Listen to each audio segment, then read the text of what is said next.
Hey guys, and welcome to another episode of Book Talk. Now, as you can see, it's not Leo Sobalski, I'm Marlon Gomez.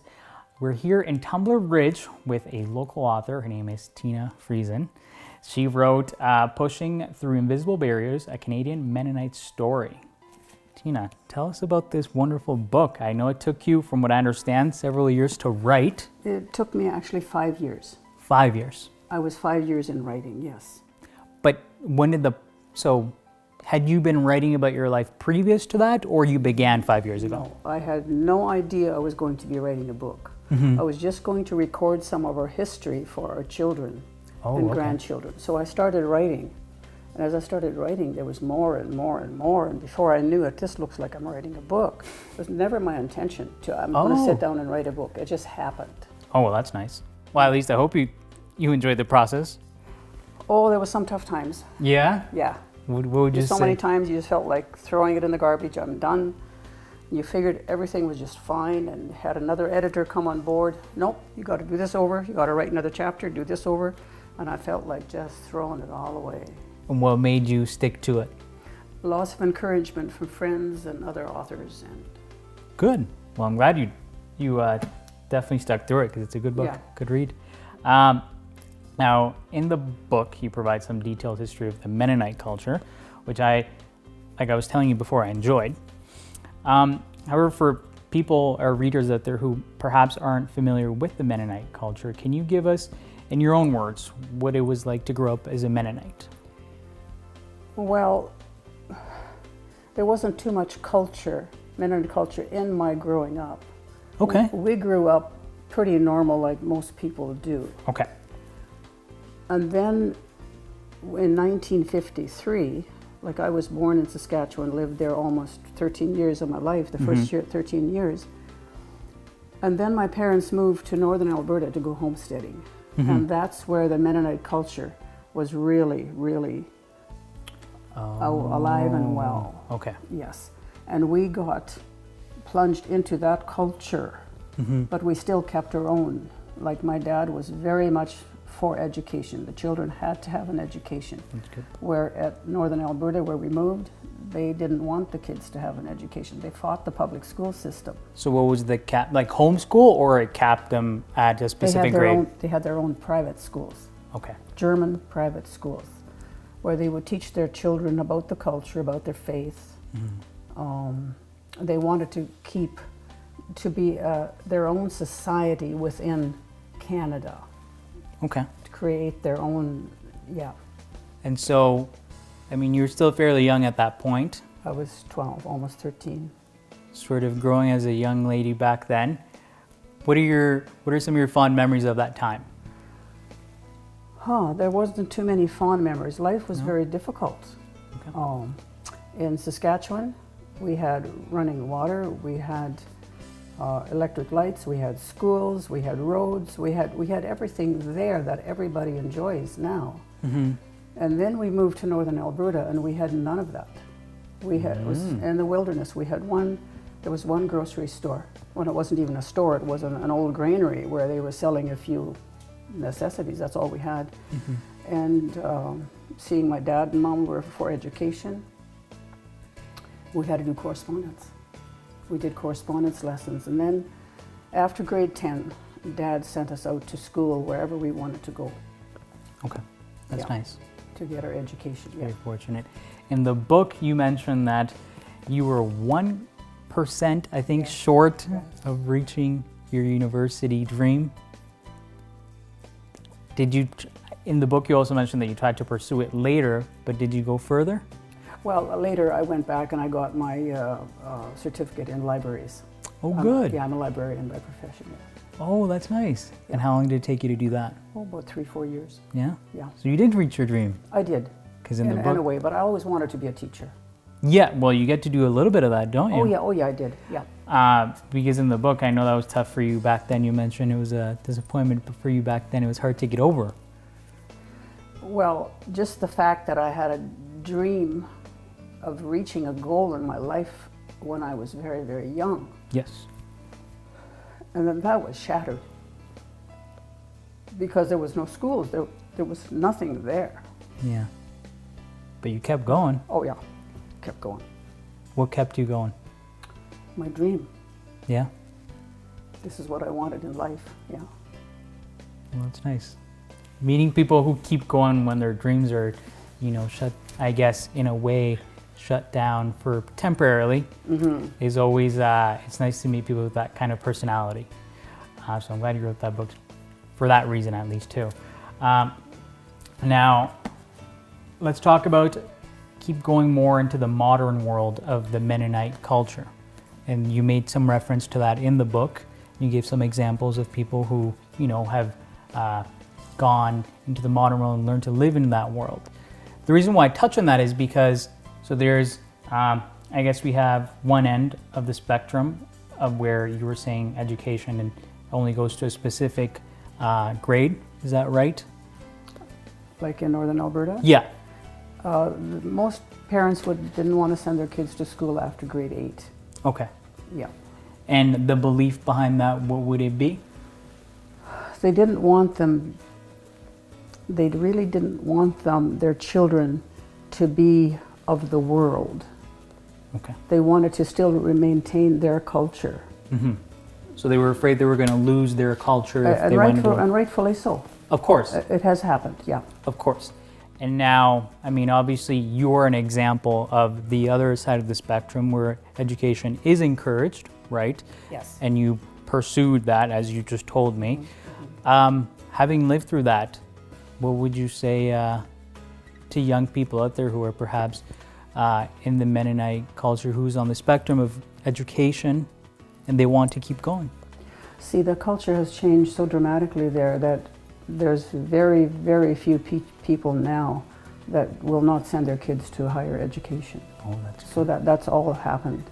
But going back in 1961, when I graduated from high school in Peace River, going back into my home community, I was the first person with a grade 12 education in that community. Oh my.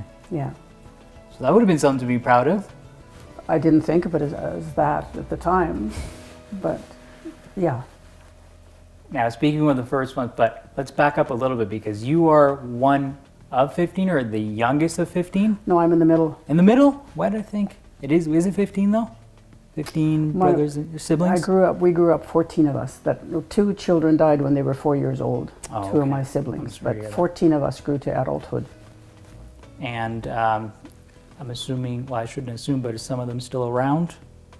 I lost 2 brothers. The rest of them... Do you stay in touch with them? Oh, totally, totally. Having a big family reunion this summer. Oh, good. Yeah. And education is a big thing for them as well? It is for our family, yes. Okay, I like that. Yeah. Let's talk about some of the Mennonite traditions, perhaps for readers who don't know and want to read, because just like any other culture, you have traditions. In your book, chapter 9 talks about Christmas traditions. What's Christmas like in your home growing up? When we grew up, we believed in Santa Claus. Good. Oh, we seriously did, and I was so disappointed when I realized there was no Santa Claus. But what we did, Christmas Eve, we would set up bowls. Bowls, okay. On a table. Well, there's a picture in there. This is the bowls on the table. Okay. And then Santa Claus would come in the night and fill our bowls with all our goodies and peanuts and candy and whatever else. That's very thoughtful. Yeah. So that's one tradition. We haven't kept it up with we did when our children were little, but it's losing. Not many people do that anymore. Oh, okay. Fair enough. Fair enough. Well, that sounds nice. And then we go on to, well, maybe hold on. Is there any other traditions, specifically Mennonite, that you would say that maybe people don't know about? Probably just the food. We had certain foods. Okay. At Christmas time. Growing up, we really didn't do the turkey dinner. We had the cabbage soup and special bread, buns, and that kind of thing. Special foods we had, but other than that, not a whole lot. Not a whole lot? Okay. Well, it still sounds good. Sounds delicious. It was delicious. And then we move on to chapter 10. Now, for the readers, I was telling Tina I didn't get to read her entire book, I'll be honest, but there were some sections that I marked out that I wanted to talk to her about. After chapter 9 comes chapter 10, as many of you know how to count, and we get the title here, Royal Visit. Tell me about that. Oh, that was exciting. Yeah? I was 10 years old at the time. And royalty was very much revered. We were loyal to the Queen, and this was the teaching. But to meet somebody in the royal family was just couldn't believe that it was going to happen. Because, you know, we had the newspapers, and they were black and white newspapers, right, at the time. And so we would cut out every picture we had of the royal family and put it in a scrapbook. But actually, Mom and Dad took us to see the Queen, and she was, her and Prince Philip came to Saskatoon. That's nice. And what year was that? 1951. Yeah. And what did you think of the Queen and Philip? Oh, we couldn't even sleep. We were so excited to meet them and see them. A little different story now. It's still exciting but yeah, it was good. Yeah? It was very exciting, yeah. And Mom and Dad, we made a kind of a trip out of it, a holiday, because there wasn't much happening then. Oh, okay. We'd pack a picnic lunch, and we'd have a picnic with all the family. Yeah, along the way. Yeah. Yeah. That's nice. All right, and then let's go on to chapter 20 now. I'm skipping a few here. The title here is Our Journey North. Now, that is in reference to, I believe, Northern Alberta. Northern Alberta. Okay, so tell me about that trip. Yeah, it was a difficult trip. We were on the road for 3 days and 3 nights, just from Saskatoon to Northern Alberta, but there was no gravel, there was no pavement north of Edmonton. It was all gravel and mud, and it had rained. It was in June. It was rainy summer, and mosquitoes were killing us. We were in the back of a pickup truck. Dad had put a camper on it, and that's where all the rest of, we were in 2 vehicles, Mom and Dad and a couple of kids in 1 vehicle and both trucks. And then the big truck with a lot of machinery and stuff on it. So they also held about 3 or 4 people in the front. A lot to carry. Yeah, but we switched, positions. Yep. And but yeah, it was a long ride. And then part of our journey, we come to Grimshaw, Alberta. Okay. And there's a picture there, and I have a picture in the book. In the book. Let me see here. Would it be this one? What page are you on there? I'm in 157. I'll let you get to it. Okay, on 156, there's the picture of our family during that trip. We stopped in Grimshaw, Alberta, and then we had our first hot meal on that trip. Oh. Yeah, we would have sandwiches and cookies and juice, whatever. But then it was time for a hot meal, and it was a Chinese restaurant. Okay. And so the fellow that ran the restaurant, he had never seen, or I don't think heard of, a large family like that. So he wanted a picture taken, and he wanted to be on the picture. So that's what we have here. Oh, that's nice. He had to be on the picture with such a large family.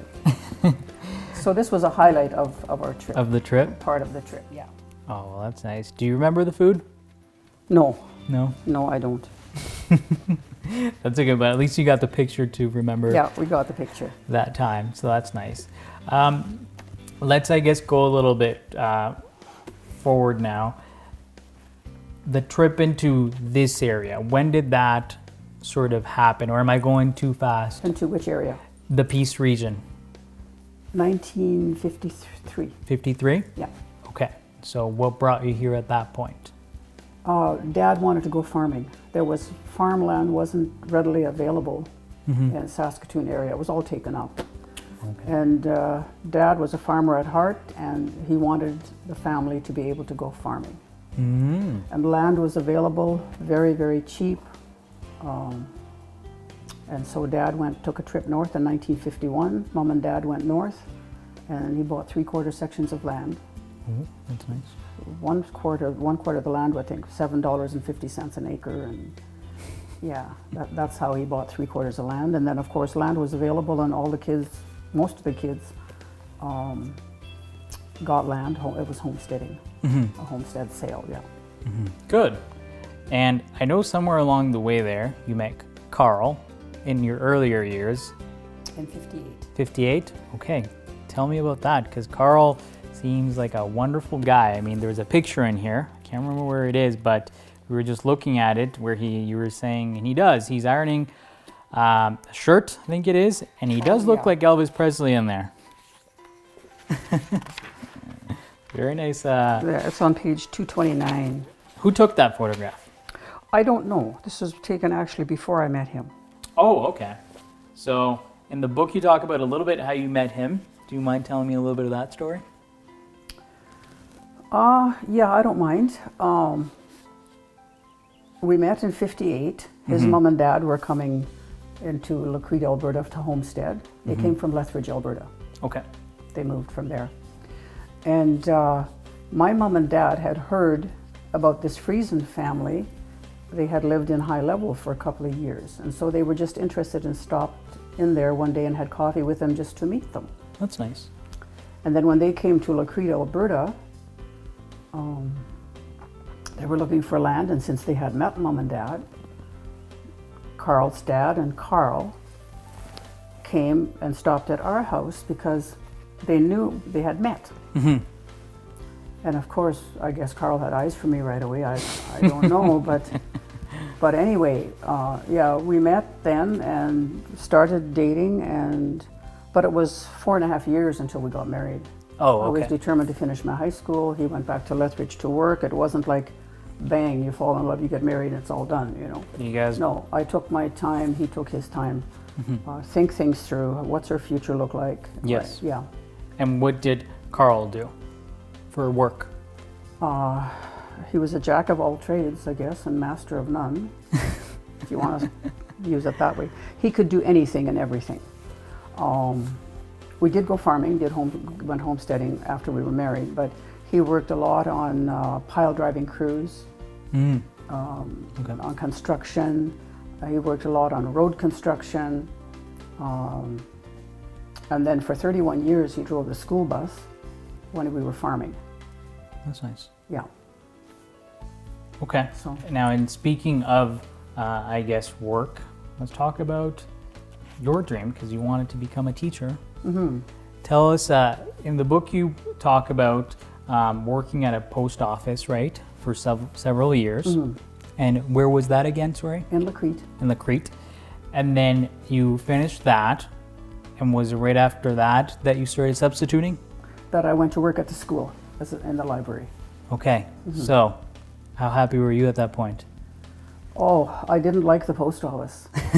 There was no challenge there. Okay. There was a bit of a challenge at the end of the month because your account had a balance to the penny. Yes. If you were 1 penny short, you put it in. If you were 1 penny over, you sent it in. Oh, okay. It had to balance. So you had to be very careful with the money that your books would balance. But other than that, it was very boring. You sold a stamp, 5 cents. You got a money order, 18 cents for the fee. Like, there was no challenge for me there. And so I was very happy to get a different job where in a library, of course, you never stop learning, right? Of course. Yeah. So when you switched jobs at the library, did you feel that challenge now that you were taking on a challenge? I loved it. I loved it from day one. I loved it till the last day I worked there. I loved the library, yes. What was your favorite part about it? I'm sure there's many, so maybe There's many. Books, of course. Yes. And it was a bit of a challenge because I was financially totally responsible for buying all the books. And I worked at 2 schools, 2 libraries. Oh, okay. For many years. And that's one of the things I really did enjoy, is go purchasing all the books for the schools. That's nice. Yeah. That's nice that they put you in charge of that. I mean, that keeps you busy. I was very busy. And then cataloging, you had to catalog all the books. And Oh boy. yeah, it was, and I loved the kids. It was just fun to work with the kids and show them. I'll just have to tell you this. One boy came to me, grade 4 or 5, and he didn't want to read. He did not like to read. He hated books.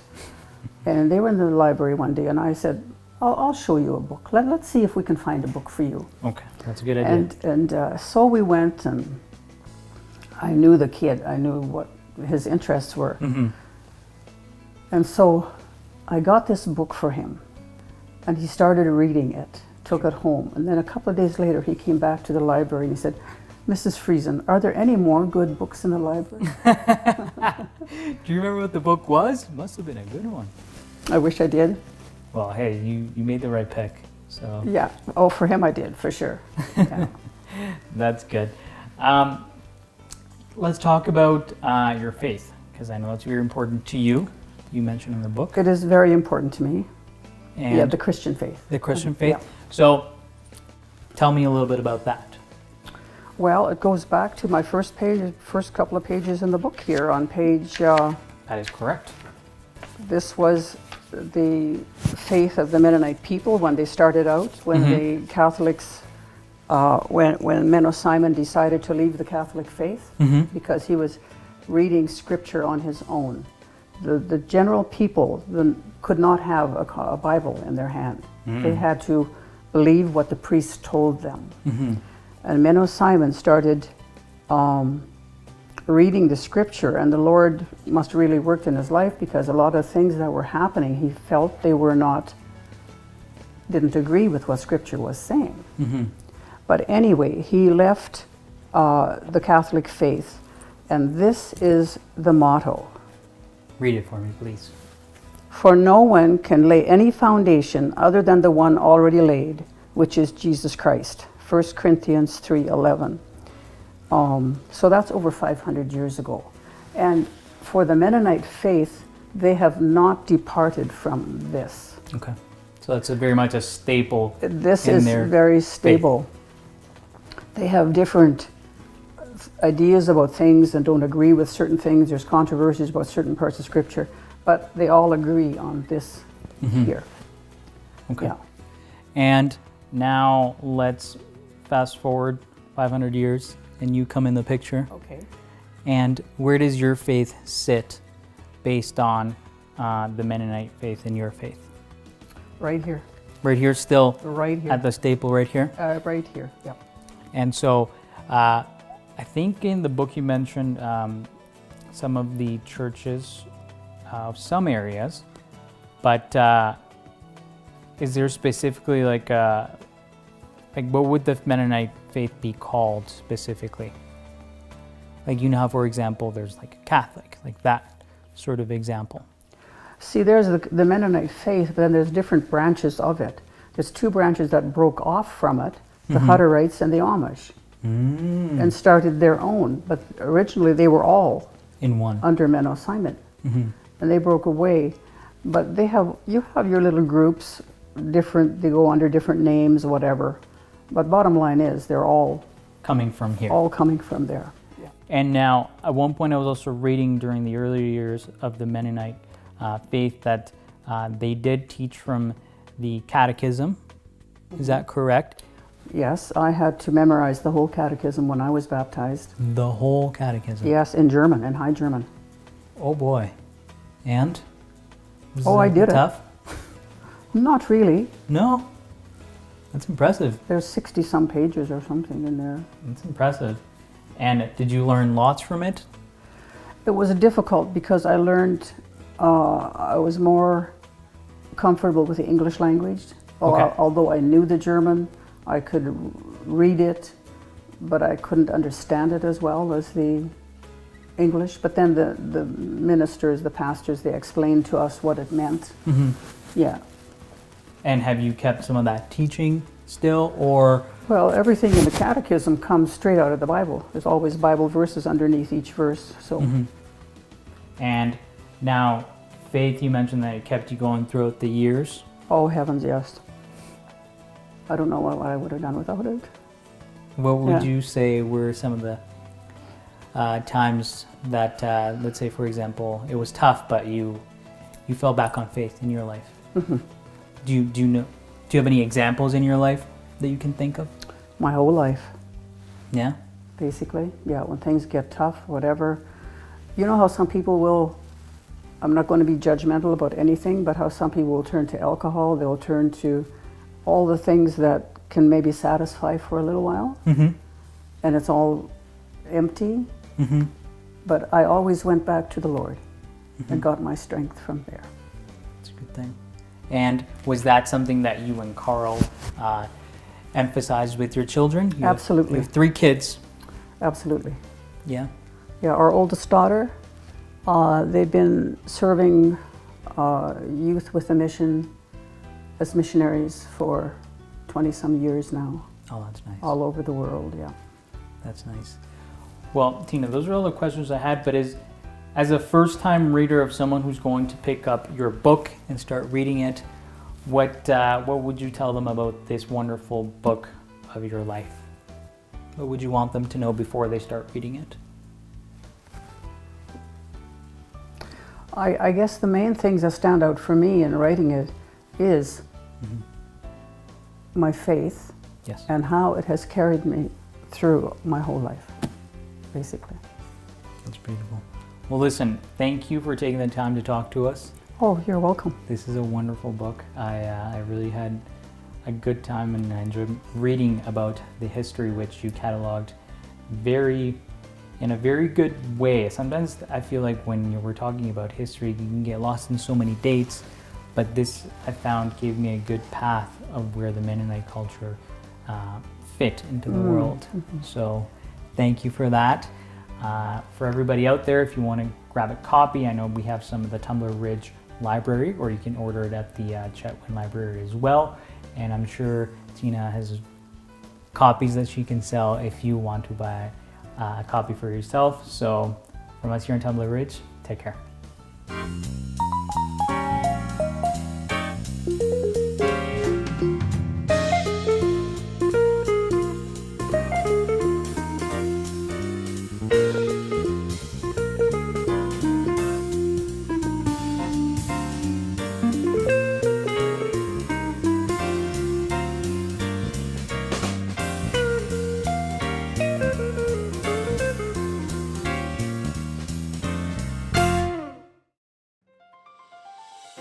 Did you know that Chetwynd now has more than one dental practice available? Located in the heart of town, Chetwynd Family Dental is here to care for your dental needs. Their practice provides a full range of services that include cleanings, fillings, crowns, and dentures. They even offer Invisaligns as an alternative to braces. And best of all, they offer various treatment options. Here at Chetwynd Family Dental, we like to sit down with our patients and go over a comprehensive treatment plan so that we can give them more than one option to help them achieve great oral health. Take control of your smile and book an appointment today, or leave them a message on their website. Emergencies and new patients are now being welcomed. Chetwynd Family Dental, a family that loves to see you smile.